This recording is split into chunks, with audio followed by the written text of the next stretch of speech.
লাখো মানুষের ভালোবাসা, চোখের জল আর ইনসাফের বাংলাদেশ প্রতিষ্ঠার বিপ্লবের চেতনা ছড়িয়ে চির বিদায় নিলেন জুলাই গণ অভ্যুত্থানের অন্যতম যোদ্ধা শহীদ শরীফ ওসমান হাদী। ঢাকা বিশ্ববিদ্যালয়ের কেন্দ্রীয় মসজিদের পাশে জাতীয় কবি কাজী নজরুল ইসলামের সমাধি প্রাঙ্গণে দাফন করা হয় বিপ্লবী ওসমান হাদীকে। রাজনৈতিক সহকর্মী, বিশ্ববিদ্যালয়ের প্রতিনিধি, পরিবারের সদস্যরা পরম মমতায় কবরে শায়িত করেন হাদীকে। পরে মোনাজাতে অংশ নেন লাখো মানুষ। মুশফিকুর রহমানকে সাথে নিয়ে রিপোর্ট করছেন মইনুল আহসান। قالوا أتتخذنا هزوا قال أعوذ بالله أن أكون من الجاهلين।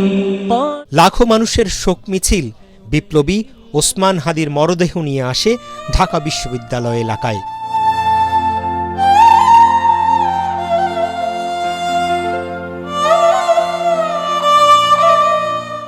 জাতীয় কবি কাজী নজরুল ইসলামের সমাধি প্রাঙ্গণে এর আগেই সম্পন্ন শেষ বিদায়ের সব প্রস্তুতি।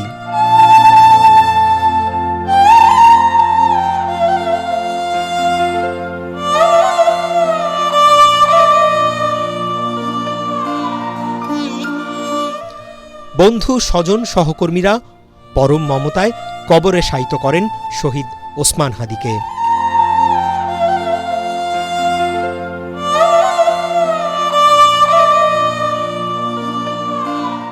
কয়েক মিনিটে শেষ হয় আনুষ্ঠানিকতা।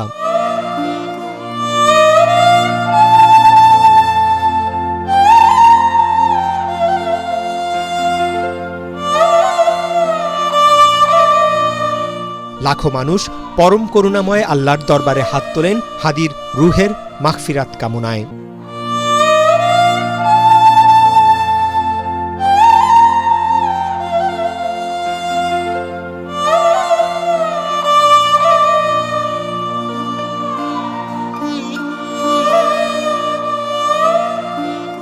আধিপত্যবাদের বিরুদ্ধে, অন্যায়ের বিরুদ্ধে একটি ন্যায়সঙ্গত সমাজ ও দেশ প্রতিষ্ঠা করার লক্ষ্যে যে সংগ্রাম, তার প্রতি সারা বাংলাদেশ সবসময়ের জন্যই একাত্ম অনুভব করে।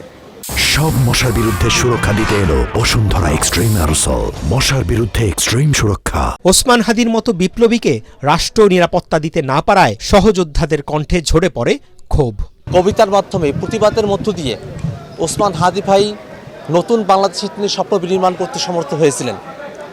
তিনি গণতন্ত্রের বাংলাদেশ চেয়েছিলেন, ইনসাফের বাংলাদেশ চেয়েছিলেন, তিনি আধিপত্যবাদ মুক্ত এক বাংলাদেশ চেয়েছিলেন, যে বাংলাদেশ স্বনির্ভরভাবে। এই অন্তর্বর্তীকালীন সরকারের কাছে প্রত্যাশা করেছিলাম তারা ওসমান হাদী ভাইয়ের জীবনের নিরাপত্তা নিশ্চিত করবে।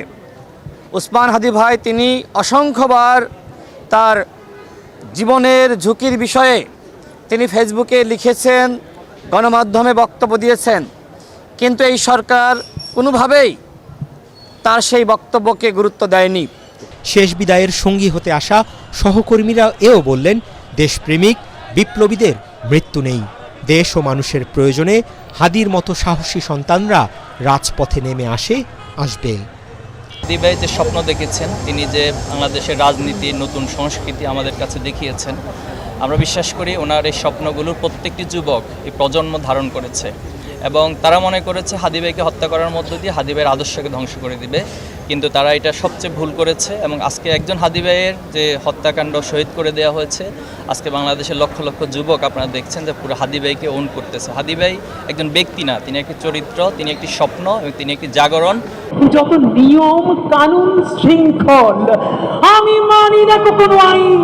ওসমান হাদী ফ্যাসিবাদ ও আধিপত্যবাদের বিরুদ্ধে আপোষহীন সংগ্রাম, বিপ্লবের যে পথ দেখিয়ে গেছেন, তাকে বুকে ধারণ করবে প্রজন্ম থেকে প্রজন্ম।